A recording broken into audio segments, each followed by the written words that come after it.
আসসালামু আলাইকুম এভরিওয়ান, আপনারা সবাই কেমন আছেন? আশা করছি অনেক ভালো আছেন। আজকে রবিবার, ভাবলাম যে একটু নিচেই বাজারে যাই।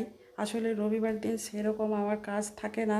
আর সবথেকে বড় কথা হলো রবিবার দিন আমাকে টাইম মেনটেন করে কোনো কাজ করতে হয় না। এটা আমার কাছে খুবই ভালো লাগে।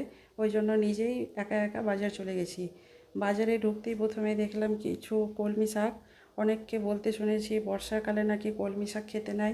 বর্ষাকালে কলমি শাক কোন জলে না কোন জলে থাকে, তারপরে অনেক নোংরা আবর্জনার মধ্যে হয়, অনেক নোংরা লেগে থাকে। কিন্তু আমি গিয়ে দেখলাম না, শাকগুলো বেশ ভালো আছে, সতেজ আছে, আর পরিষ্কার পরিচ্ছন্ন আছে। তো আমি কিছু পরিমাণ নিয়ে ফেলেছি। আর নিয়েছি এখানে শশাগুলো কেনার সময় দোকানি ভাই আমাকে বলছেন এগুলো নাকি দেশি শশা। আসলে কোনটা দেশি শশা আর কোনটা বিদেশি শশা তার বিচার করার ক্ষমতা আমার নেই। আমি খুব একটা বাজারে যাই না, বেশিরভাগ সময় আমার হাজব্যান্ডই বাজারে যায়। আসলে রবিবার দিন আজকে আমার যাওয়ার খুব ইচ্ছা করছিল, তাই আমি গিয়েছি।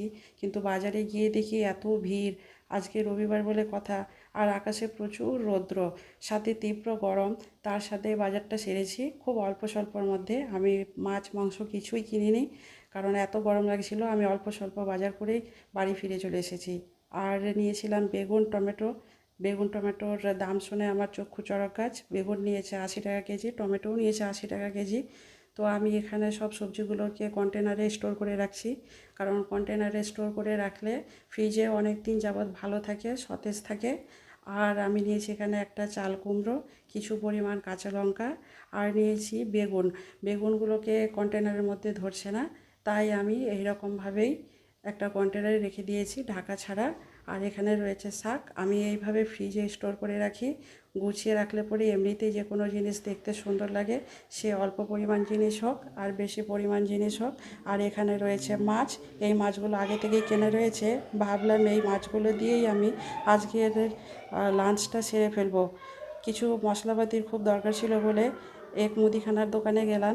সেখানে গিয়ে আমি প্রথমে দিয়েছি চা পাতা, কারণ আমার সেটাই আগে সবথেকে বেশি জরুরি মনে হয়েছে। আমি এমনিতেই দিনে 3-4 বার চা খাই, এর আগের ভিডিওতে আপনাদেরকে বলেছি।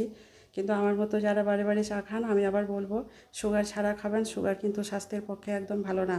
আমি সুগার ছাড়াই চা খাই। আর নিয়েছি জফের কিছু মশলা। এখানে জফের মেথি ড্রাইড পাতা নিয়েছি।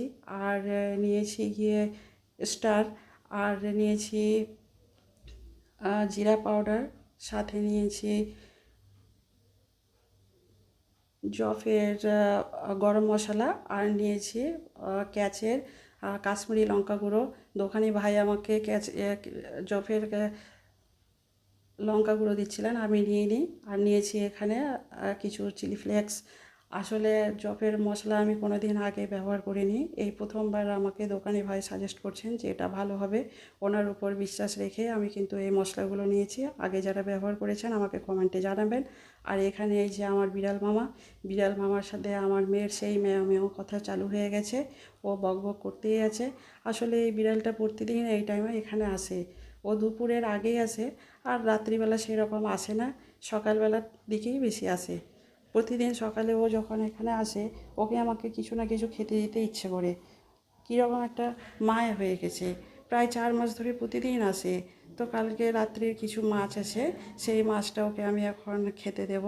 আমার মেয়ে ওকে বিস্কিট খেতে দিচ্ছে, কিন্তু ও কোনো রকমভাবে বিস্কিট খাবে না। ও কিন্তু রেগে বম হয়ে গেছে, না না করছে পা তুলে। আর এখন আমি এই শাকগুলোকে বসে বসে বাছবো। শাক বাছতে গিয়ে কলমি শাকে যে সূক্ষ্ম সূক্ষ্ম কাঁটাগুলো থাকে, সেটা একটা আমার হাতে বিঁধে গেছে, আমি আঁতকে উঠেছি।